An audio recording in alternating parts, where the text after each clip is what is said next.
To the Middle East, the Trump administration is expected to roll out what Treasury Secretary Scott Bessent calls the toughest sanctions in the history against Iran. Chief Foreign Correspondent Trey Inks joins us live from Tel Aviv with the details. Trey. Yeah, hey guys, good morning. The United States is set to unleash new economic sanctions against Iran to put new pressure on the regime in Tehran. U.S. Treasury Secretary Scott Bessent wrote on Sunday, President Donald Trump and the overwhelming might of our military have significantly dismantled Iran's military capabilities and weakened its nuclear program. Now we are entering the end game. At dawn begins an economic D-Day, the single greatest financial offensive ever marshaled against any adversary. The economic pressure comes as the Iranian rial crossed 2 million to $1 US, a historic low for the country's currency. The head of Iran's Supreme National Security Council responded on X, saying if the economic war continues, not a single drop of oil will be exported, neither through the Strait of Hormuz nor from anywhere in the Persian Gulf. Iran will regard any country's participation in or support for America's economic war against the Iranian people as an act of war. Despite this statement, reports do indicate that crossings through the Strait of Hormuz are up 400% over the last 2 weeks. The United States is overseeing vessels out of the Persian Gulf through a safer southern passage. This passage allows for millions of barrels of crude oil to be exported each day. Still, the Iranians remain defiant. The fact that the United States has once again moved from military threats, saying that it will strike and so on, to reviving its old plans shows that they are truly desperate and have no solution when it comes to the great Iranian nation. Therefore, they keep bringing their old plans back onto the scene.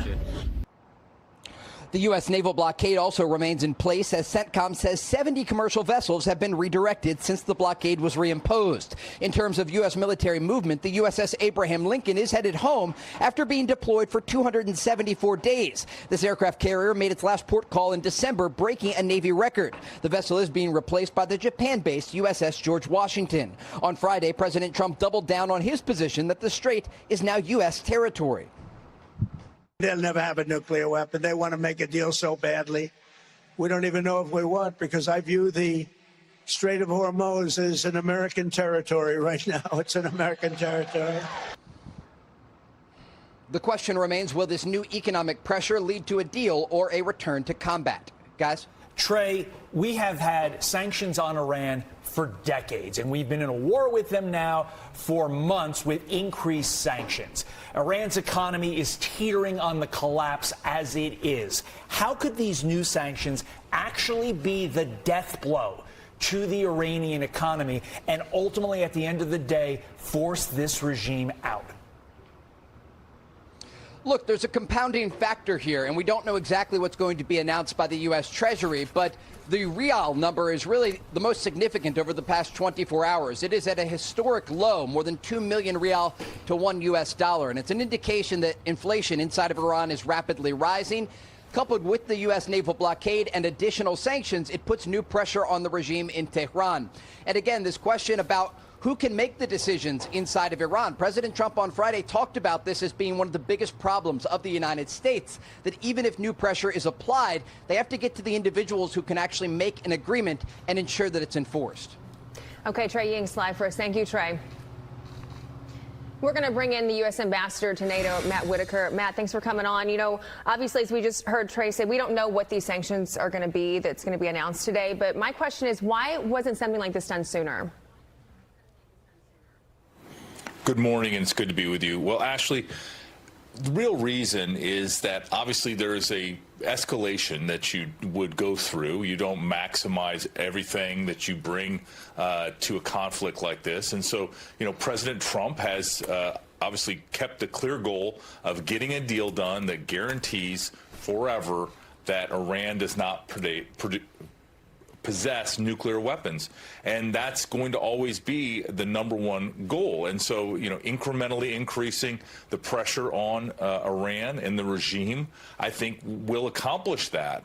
You know, we have militarily, you know, they've been decimated. They have no meaningful military that can defend or protect the Iranian people, and their navy is on the bottom of the Strait of Hormuz. And so, these sanctions, I think, that are going to be announced today, I'm not going to get ahead of Secretary Bessent, but I think these sanctions are going to be dramatic. I think they're going to be meaningful, but, I want to highlight their currency is as weak as it's ever been, and inflation is skyrocketing. And those two things, combined with this naval blockade that's being successfully executed, together with us opening a lane in the Strait of Hormuz to move oil in and out and ships back in to get more oil. I mean, some days, I think this is important, Ashley, some days we are moving more oil now than we did pre-conflict because of the pipelines that have been opened up and all that's happening in the Middle East. And so this is obviously,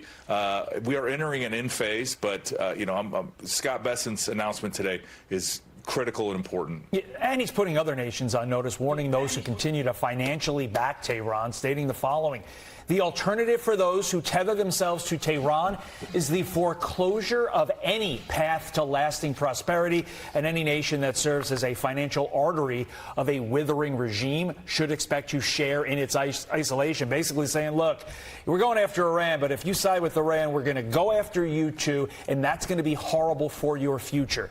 Which countries is Scott Bessent really threatening there, Ambassador?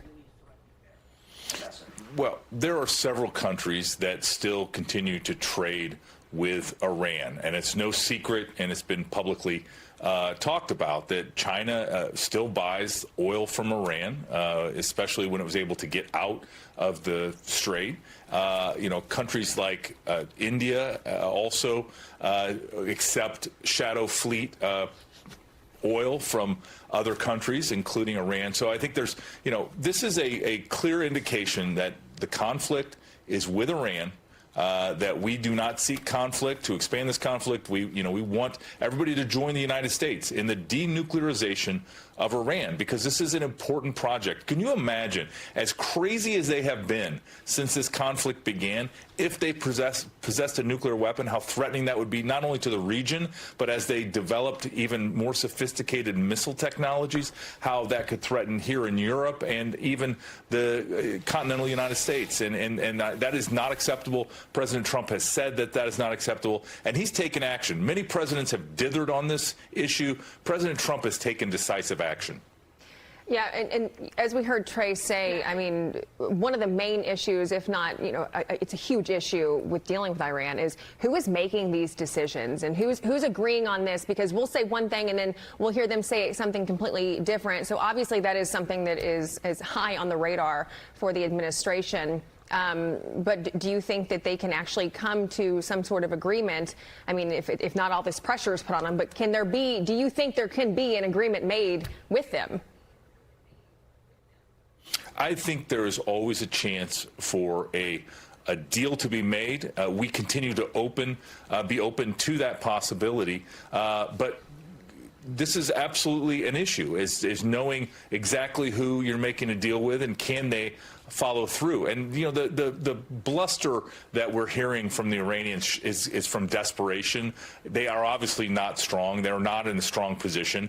It is time for them to come to the table, enter into the deal, no nuclear weapon, become a peaceful state that is part of the world community, and that is always open to them. But, we do not have any tolerance for a nuclear ambitious Iran, and President Trump has made that very clear. And also, we need to be clear, the politics are always at play here. This is pretty good news, a pretty good weekend of news for the administration with regard to the war in Iran, with the midterms now officially less than 2.5 months away. Wow. Ambassador Whitaker, thank you as always. We appreciate it. Thank you. Be sure to like and subscribe for all the Fox News latest on YouTube, and catch full shows streaming now on Fox One.